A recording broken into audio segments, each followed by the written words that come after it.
diretoria! Alô, torcida tricolor, esse Fluminense e Grêmio, hein? Que jogo, aquele jogo de marcar época. Um primeiro tempo irretocável do Fluminense. Cara, que orgulho de ver o Fluminense jogando do jeito que jogou, principalmente nesse primeiro tempo. Primeiro tempo que a gente não via há muito tempo o Fluminense jogar. Thiago Silva, cara, que atuação do Thiago Silva. Como ele dá consistência para essa zaga. Como ele faz o Fluminense ficar tranquilo na parte defensiva. É muito bom dizer também que o Fábio deu uns molezinhos ali. Mas, em contrapartida, podemos dizer que ele foi um grande herói desse jogo. Pegando 2 pênaltis, ajudando o Fluminense diretamente nessa classificação para as quartas de final, onde a gente vai pegar o Atlético Mineiro. Sem a menor sombra de dúvida. Um jogo que o Fluminense mostrou que o campeão voltou. O Fluminense jogou honrando o distintivo de campeão da Libertadores, mostrando que quem manda no Maracanã é o Fluminense. Não à toa o Fluminense tem aí uma invencibilidade longa no Maracanã em se tratando de Libertadores e também um aproveitamento de mais de 80%. Cara, isso é surreal. É surreal. Né? Poucos são os times que conseguem fazer um desempenho como o Fluminense tem feito no Maracanã. E principalmente quando ele está lotado. E a gente pode tirar prova disso aí quando os jogadores próprios falam, né, que é muito melhor quando o Maracanã está lotado, que eles sentem o clima, que aquilo ali ajuda. E eu acredito verdadeiramente que isso ajude. Né? O time ontem foi de uma garra, de uma vontade, de uma impetuosidade, né? Aquela vontade de vencer, né? Encarnou o time de guerreiros, aquele time que não se cansa de querer ganhar. É aquele time que vende caro qualquer resultado, que poderia até ser adverso, mas você ia ver o Fluminense lutando da mesma forma que lutou nesse primeiro tempo. No segundo tempo, o Fluminense ainda fez algumas substituições, né? O Renato Gaúcho também conseguiu fazer uma mudança aí, aquela mudança que a gente até já esperava, né? Invertendo o Soteldo. Fugiu o nome do Soteldo. O Soteldo também que é endiabrado, né? O moleque para jogar bola. Né? O baixinho ali não é mole, não. Inverteu o Soteldo e ele tentou fazer o que ele sabe fazer. Né? Mas o Fluminense, mesmo assim, conseguiu controlar o jogo. Poderia ter sido um resultado muito melhor, muito maior. Né? Não precisaria a gente ter sofrido de ter ido com esse jogo para os pênaltis, mas, graças a Deus, os deuses do futebol fizeram justiça e ajudaram o Fluminense a passar nesse torneio que é muito importante. Alguns amigos até falam assim, pô, Rodrigo, mas caramba, o Fluminense deu mole na Copa do Brasil. Cara, o Fluminense não ia conseguir levar 3 campeonatos.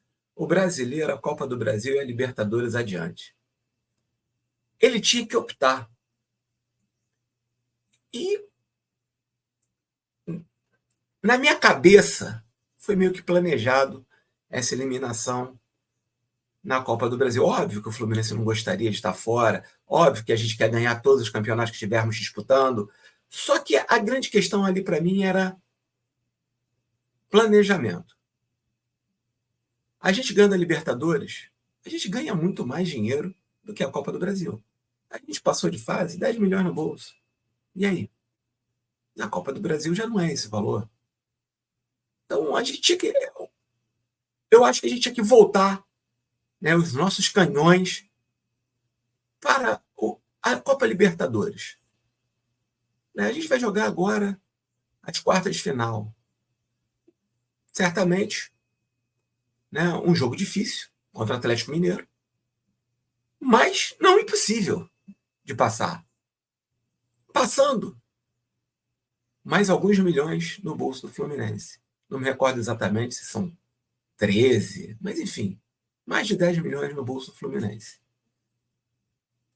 Sendo campeão, são 100 e tantos milhões. Cara, é um absurdo. E o Fluminense precisa desses valores, né? Não só com venda de jogadores, né? O Fluminense está vendendo aí o Alexander, o André, que são valores que precisam entrar no caixa do Fluminense para poder cumprir o orçamento.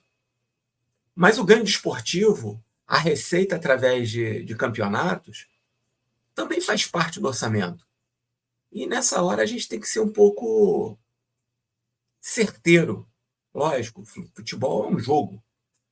E traçar a meta de tentar chegar o mais longe possível e ser campeão da Libertadores, para muitos pode ser ousado. Mas eu acho que se não for ousado, você nunca vai ser grande. Você nunca vai ser um time que vai impor respeito ao adversário. E essa vitória de hoje, por mais que ela tenha sido nos pênaltis, ela mostra que o Fluminense é gigante. E ela vem fazendo uma avalanche, fazendo uma cascata no Brasileiro. Porque eu não tenho a menor dúvida que o Fluminense vai voltar a ser respeitado no Brasileiro, porque já vem fazendo um trabalho bacana aí desde a chegada do Mano, né? Me falha a memória, 56% de aproveitamento. E é uma campanha de G4. Então, assim, se o Mano Menezes conseguiu botar na cabeça dos jogadores essa vontade, né, essa forma de jogar coesa, com jogadas verticais, tanto que, cara, eu sempre fui um ferrenho crítico ao Paulo Henrique Ganso, que me causava calo nos olhos ver o Paulo Henrique Ganso pegar a bola com o André ou com o zagueiro e ficar ali atrás, botando o pé em cima da bola, porra, e passando manteiga na bola. Pô, desculpa, não dava. Não dava. O Fluminense era lento, era cansado, era a cara do Paulo Henrique Ganso. E hoje, com o Mano Menezes, eu bato o palmo e me rendo pro Paulo Henrique Ganso.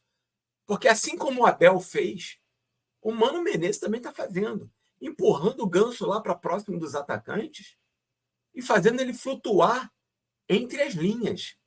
Então, quando a gente fala que o Fluminense está jogando um 4-2-3-1, 4-2-3-1, né?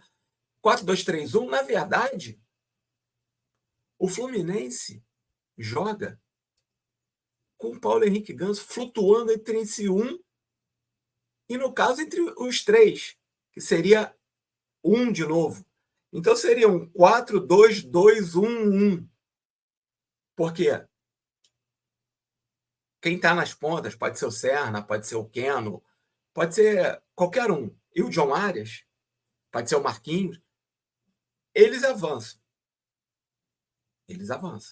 Então, aquela linha de 3, quando o Fluminense ataca, fica uma linha de 1, que é o Paulo Henrique Ganso. Então, quando eles atacam, fica os 3 atacantes, o Paulo Henrique Ganso por trás dos atacantes e os 2 volantes. Então, fica um 4-2-1-3. Inverte a linha, olha que doideira. E o Paulo Henrique Ganso está fazendo isso com maestria. E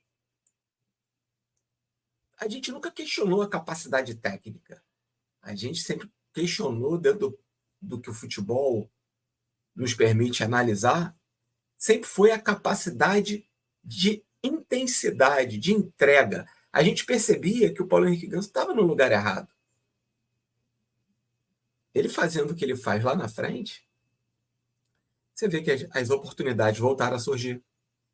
Vê que ele voltou a ser artilheiro, voltou a fazer assistência, voltou a dar passes decisivos, por mais que às vezes nem se completem em gol. E é ali que ele é letal, ali que ele ajuda o time a funcionar.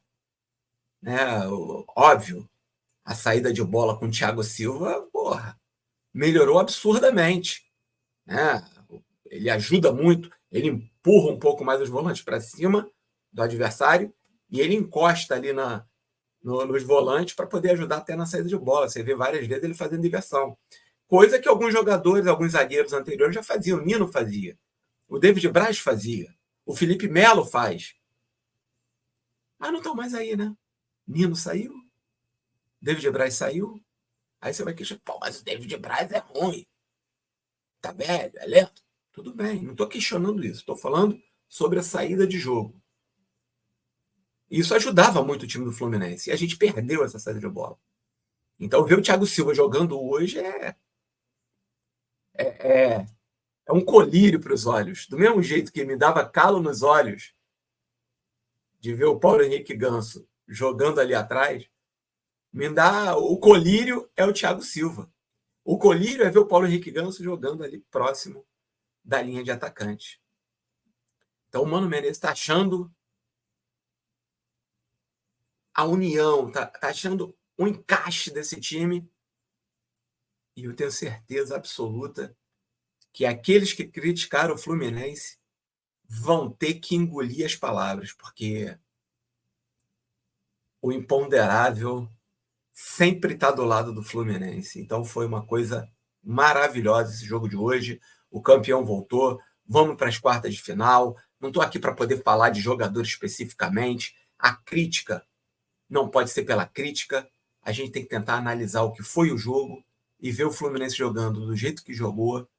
Não dá para criticar ninguém. Não teve ninguém que se destoou muito do que foi a equipe. E eu acho que o primordial desse jogo de hoje foi a equipe. Foi o Fluminense jogar como o Fluminense. Foi o Fluminense jogar com a raça, a habilidade, com o vigor, todos unidos e fortes pelo esporte. Isso é o Fluminense. E pedir também a galera aqui, né? A gente não tem muito trejeito com esse negócio de internet, a gente gosta de falar de futebol, e o papo reto do Flu é isso, é para falar o que a gente acha, é para falar de que forma a gente enxergou o jogo. Eu pedi para a galera para dar aquela curtida, dar aquela moralzinha, a gente está fazendo aos pouquinhos, estamos aí tentando fazer um conteúdo que possa mostrar um pouquinho da nossa visão do que foi o jogo de uma forma geral e falar sempre de Fluminense é maravilhoso. Vou pedir para a galera dar aquela curtida, compartilhar o vídeo, se gostaram, se não gostaram, dá um feedbackzinho também para a gente poder melhorar. Saudações tricolores e vamos para as quartas de final, porque esse galo vai ser assado, vai ser cozinhado primeiro na panela de pressão, para depois a gente passar para as semifinais e certamente deve ser o River Plate. Aquele River que a gente meteu 5 no Maracanã, depois fomos lá na Argentina e tivemos aquele revés. Mas não tem problema. É um time copeiro, difícil de ser batido. Mas serão 2 jogos. E não tenho a menor dúvida também que a Conmebol quer que o River Plate chegue na final, até porque é o único representante da Argentina e a final da Libertadores vai ser na Argentina e provavelmente no estádio deles. Então, é mais uma vez o Fluminense lutando contra tudo e contra todos. Saudações tricolor e até a próxima.